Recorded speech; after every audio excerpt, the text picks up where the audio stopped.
Hello, hello. Welcome back to Whole Lotta Heart, the podcast where we hold space for grief, healing, growth, and the messy middle of it all. I'm Kayla, your host, your hype girl, and your safe space. And today we're talking about something that doesn't get enough attention in the grief space. And that is the difference between grieving in public versus grieving in private.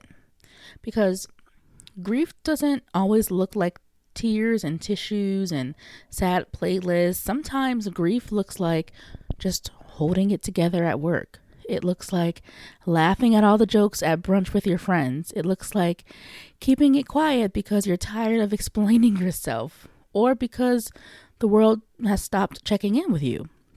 There's grief that everyone sees, like the social media posts, the funeral service pictures, the public breakdowns. And then there's the kind of grief that you carry silently with you, alone. It's the kind that shows up on a random Tuesday afternoon when no one's around. So let's get into it. Let's talk about what public grief really feels like, how private grief can be even heavier, and why both are real, valid, and deserve to be acknowledged and honored. Okay, let's start with public grief. This is the visible kind of grief, and it's the version of grief that people expect to see. This usually is the kind of grief that shows up right after the loss. And when someone passes or when an event happens, because as we talked about before, grief doesn't always have to be the loss of someone. But when the event initially happens, there's this window of time where society they almost give you permission to be openly broken. There's like a time period in which it's acceptable to be broken. And people are calling, they're texting, dropping off food, sending flowers, and they're checking in with you. They're watching your stories that you might post. They're commenting on things, sending you messages. Everyone knows what happened, and they know that you're going through something at this time.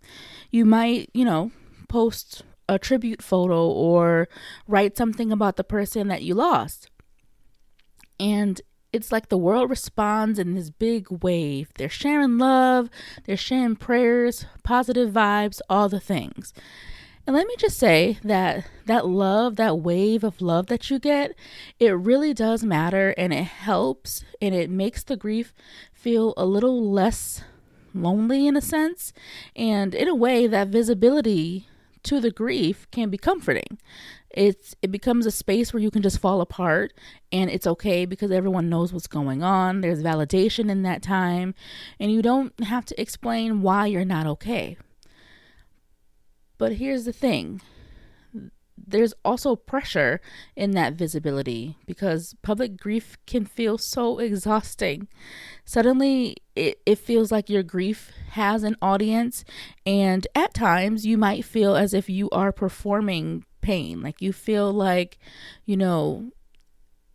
your sadness, maybe your anger, your hurt is just completely on display. And you can get into this weird headspace where you're wondering if, people think you're grieving too much, or maybe you're doing too little. Maybe you aren't posting as much. You start to really second guess your own grief. You start thinking like, should I post something today? Because, I posted something yesterday. Or is it too soon to go out and be seen having fun? Or do people think that I'm milking it? Do they think I'm being over dramatic? Or will they forget about my person if I don't keep posting, if I don't keep this up? And it becomes this balancing act between honoring your loved one and protecting your peace. And let's be quite honest, let's be real here, that grief and social media are a complicated pair. We tend to run to social media when things happen to us because it can be healing to share, but also the internet it doesn't always feel safe, and some people don't know how to support you. They scroll past, some disappear completely, And public grief puts your pain on display. Again, it's a vulnerable place to be. Sometimes it can feel performative. And sometimes, even with the best intentions, it feels like everyone's watching you fall apart. But no one's actually holding you through that breakdown. And that can hurt sometimes. And I know I mentioned social media, but that's not the only public display of grief. You can be in a store, it can be out while you're walking in the park, just something that's not to yourself, where people can see, people can comment, people can really be a part of it. Now let's talk about private grief. Now this is the grief that no one sees, the quiet aching, and this grief, it sort of lives in your body where only you can feel it, only you can experience it.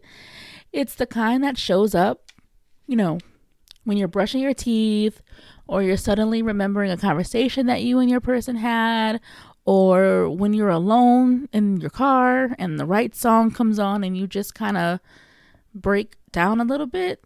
Private grief is the kind you carry silently, and it's not because you're hiding it. It's just because it feels sacred sometimes. Memories can pop up that you just don't want to share. It's totally just between you and your person. It's the kind of grief that lingers past the socially acceptable timeline. Okay, so I mentioned before that society unintentionally gives us a set time where we need to be moving on, we need to be over it. Private grief is the grief that goes extending past that timeline. It can show up like crying in the shower, or you can't sleep and you're just staring at the ceiling at 2 a.m. It's whispering I miss you when you're driving in the car, which I have done. I have said that out loud. I have talked to my mom. And this is the kind of grief that isn't shared, not because you don't want to, but because sometimes you don't even have the words, really. You just have the feelings. And the hard part of it is that the private grief, no one checks on you. They don't check on you. They don't check on what they can't see. If you're not visibly crying, if you're not bringing them up anymore, your person or whatever event happened to you, if you're not really wearing your grief on your sleeve, people assume that you're fine. They assume that you've moved on. But inside, you might still be living with that ache every single day. And it's important to note that functioning doesn't mean that you're okay. The silence doesn't mean that the pain is gone. Not posting doesn't mean that you moved on. Some people just carry their grief silently, quietly, because that's how they were raised. That's what they know. Some protect it because it feels like a sacred thing to them. Some are just too tired to explain what they're feeling over and over again, especially if it's like a long wave. And all of that is completely normal. It's completely valid. And you might even be grieving harder now in the private than you were in the beginning, but now it's silent, it's isolated, it can feel lonely sometimes, and it sometimes does go unnoticed. But private grief does require courage because you have to face your feelings and your memories and your thoughts all by yourself. You don't have a release. There's no validation in private grief. There's no applause. There's no encouragement. It's just you sitting in the quiet, learning how to carry it. And that's it's beautiful, but it requires a lot of strength in that time. Now let's break this down even further, because public and private grief are not one size fits all. They show up differently depending on who you are, where you are, and what you've been taught about sharing your feelings. So let's start with the public grief first, the type of public grievers. These are the ways that grief shows up visibly. So you have your out loud grievers, and these are the people who share their feelings openly. They'll cry in front of others. They'll post on social media. They'll talk about their loss. This doesn't mean they're stronger or weaker by any means. This just means that they prefer to process externally as opposed to internally. Then we have our social media grievers, and these are the people who are constantly posting tributes, posting photos, posting videos, writing about the person they lost. And it's not in an attention-seeking way at all. It's not like that. For many, it's just a form of digital storytelling. It's like a digital diary to them. And it's a way to keep their person's memory alive for themselves and for others. Then you have the community grievers. This is when grief is shared in public spaces. Like, the community grievers are really big on putting together memorials or vigils or family gatherings. And this is when the grief can feel collective. Like, it feels like it's within the group. There's comfort, though, in knowing other people are grieving too, especially if it's grieving the same person. Because they understand what it feels like. But it can also be overwhelming because sometimes you can express your feelings to the group and then they all start to express their feelings to you, and now you're all just heavy in grief. But it can be very rewarding and very comforting too. And then we have public spaces grievers. And this is when grief leaks into spaces where we're quote unquote not supposed to show emotion, like crying at work or breaking down in the grocery store. It happens and it's real. Like, it's happened to me. For instance, right after my mom passed, I got an email of her tombstone being laid down. And this was right after I started a new job and everything. And I got the email, and the cemetery sent me a photo so I can see what it looked like, and it invited me to come look at it in person. And for me, that was closure. That was the formality of this being over. And I received that while I was at work. And I remember I walked out of my office to my work bestie's office. Her name is April. Shout out to April. I walked right into her office and said, I need to talk to you. I am about to break down. I explained to her what was going on, and she, with open arms, let me release my feelings. She let me share my thoughts, and she comforted me in that moment. I understand that is not what is considered normal or acceptable, to have this breakdown with your colleague or, in your workplace. I am fortunate and blessed enough that workspace I had then and my current workplace now, I feel very comfortable having these discussions. I would feel very comfortable having this breakdown with my colleagues if I needed to. I have that support, but I understand that not everyone does, because these are places where, breaking down or having emotional conversations don't really fly. It's not really accepted. Another example I have in terms of a public space grief was after my mom passed. We were heading towards the first Mother's Day. So, first Mother's Day without mom. And I was walking down the Mother's Day, or the seasonal aisle rather, in either Target or Walmart. And I was looking at all the Mother's Day, little trinkets and gifts. And it triggered me because I was realizing that I no longer had a mom to give a gift to this year. And it really kind of just hit me like a ton of bricks in the middle of the store.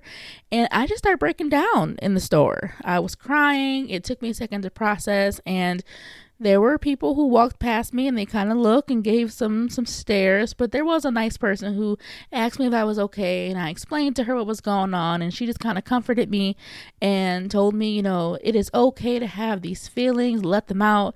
And it was a beautiful experience. But that's not always the case with everyone.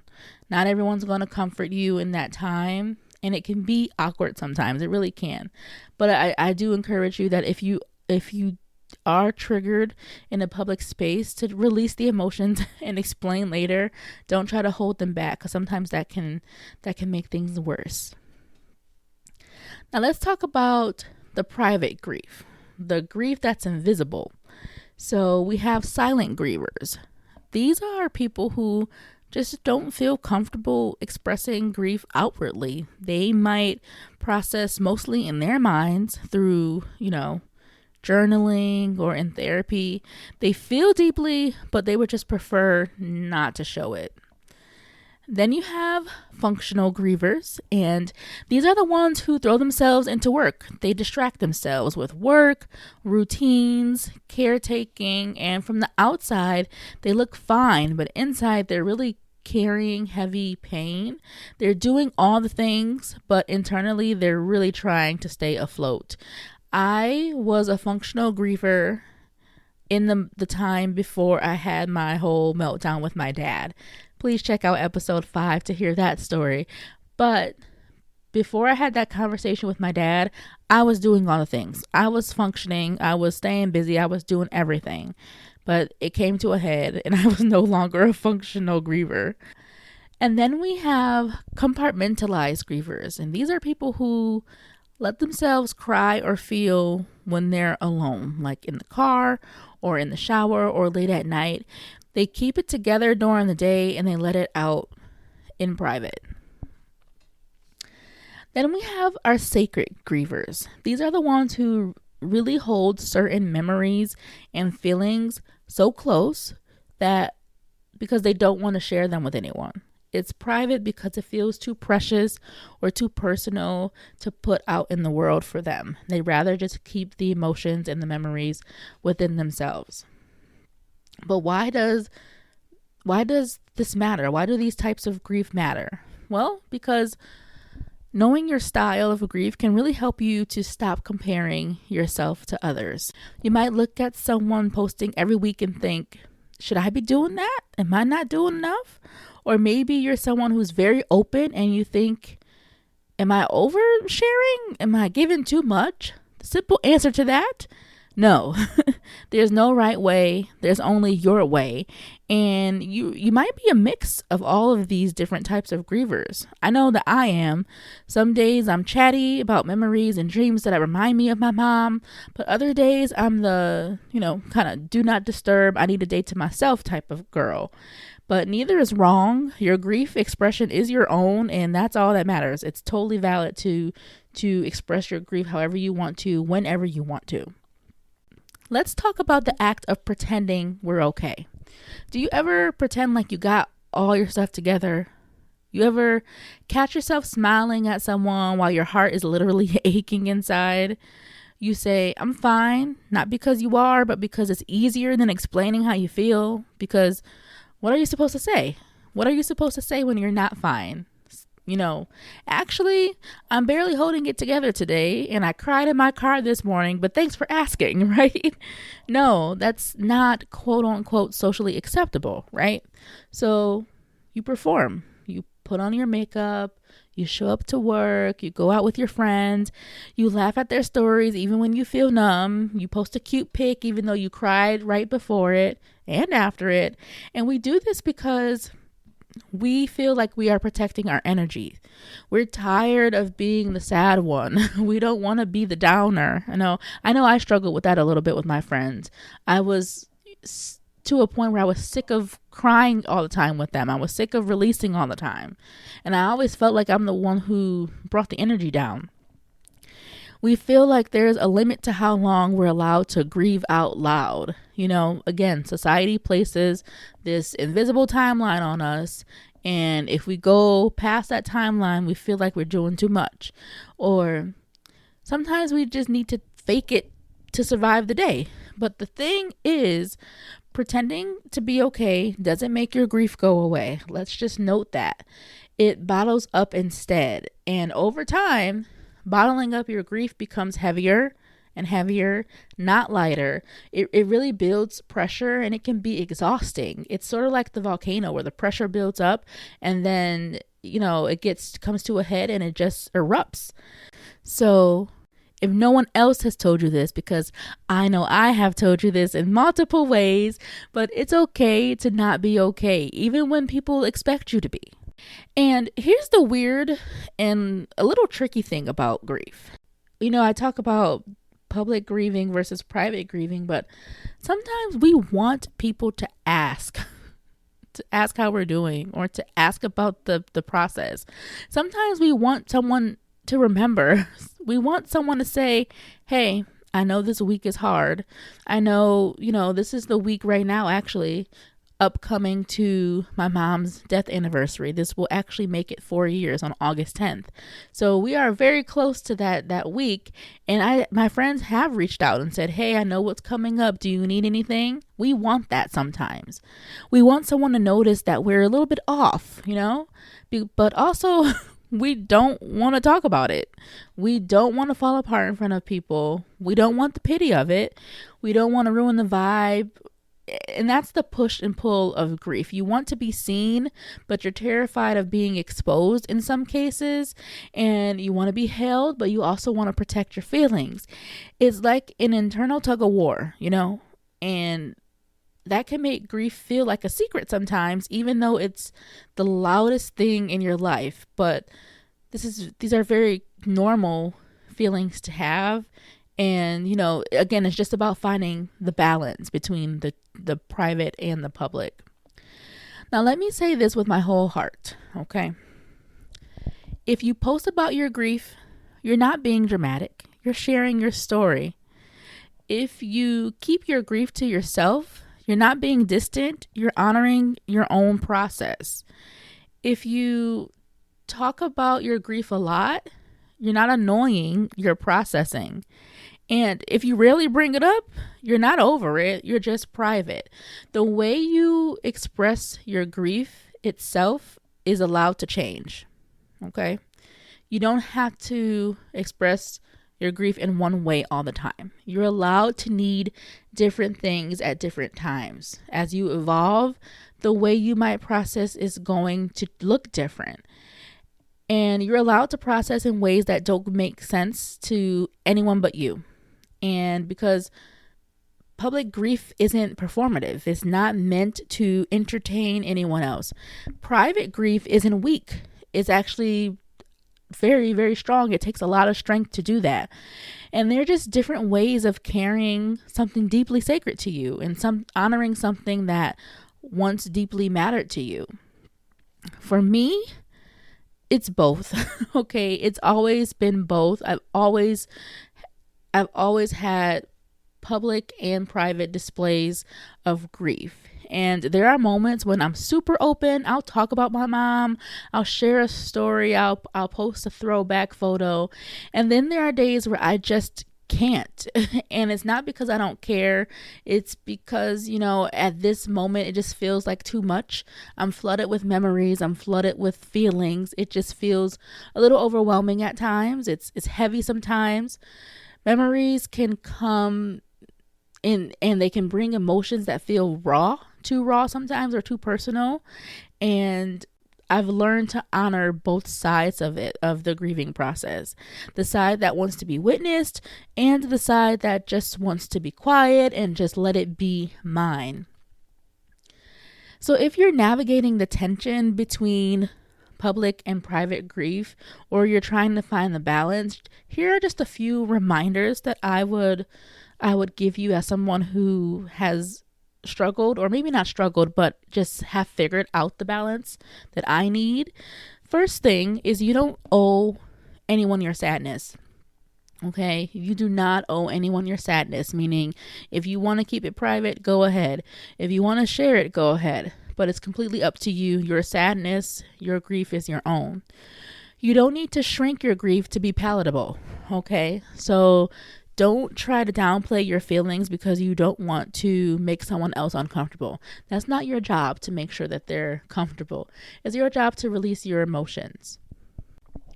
You can be loud about it one day and quiet the next. Again, you can float in and out of the different types of private and public grieving. You can ask for help even when you're not visibly breaking down. Sometimes it's hard because people can't see it. You've been sort of keeping things private so they can't tell that you're off. But you do need help. You might need someone to listen to. It's okay to ask for that.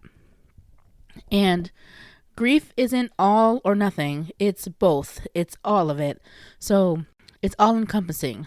Everything that you need. It can change. It comes in waves. When, we talked about this before, how grief isn't linear. And you may have a wave of grief where you just need to tell somebody, you need to scream and let it out. But you also may have a wave at a different time in your life where you just need to sit with your thoughts and think about what you've learned and think about what your person meant to you. And it's completely fine. It's totally fine. It's grief. I'm going back to this. I've mentioned this in another episode that grief doesn't shrink. It just evolves. It goes with you as you grow. Same kind of concept. As you change, as you evolve, as you grow, different types of grief resonate with you. And it's okay to be in that type of grief at that time.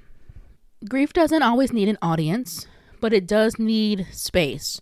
It needs permission to be, to happen. And whether your grief is loud and visible or quiet and sacred, it deserves to be held with compassion and grace. And the way you grieve may not make sense to other people. It might not be Instagrammable. It might not come with a timeline or a due date, but it's yours, and that makes it enough, and that makes it valid. So whether you're showing the world your pain by posting or you're holding it close to your chest, I see you, and your grief is real, your story matters, and you're not alone in having these different types of grieving journeys. Thank you for spending this time with me. I hope today's episode reminded you that however you grieve, publicly, privately, or somewhere in the middle of that, you're allowed to feel it, you're allowed to honor it, and move through it at your own pace. If this spoke to you, share it with a friend, leave a review, or come say hi to me over on Instagram at Whole Lotta Heart Podcast. I haven't been as active there lately, but today is where that changes. So let's keep these conversations going. But until next time, hold space for your grief, please, publicly or privately, loud or quiet, seen or unseen. It's all welcome here at Whole Lotta Heart. Talk to you soon.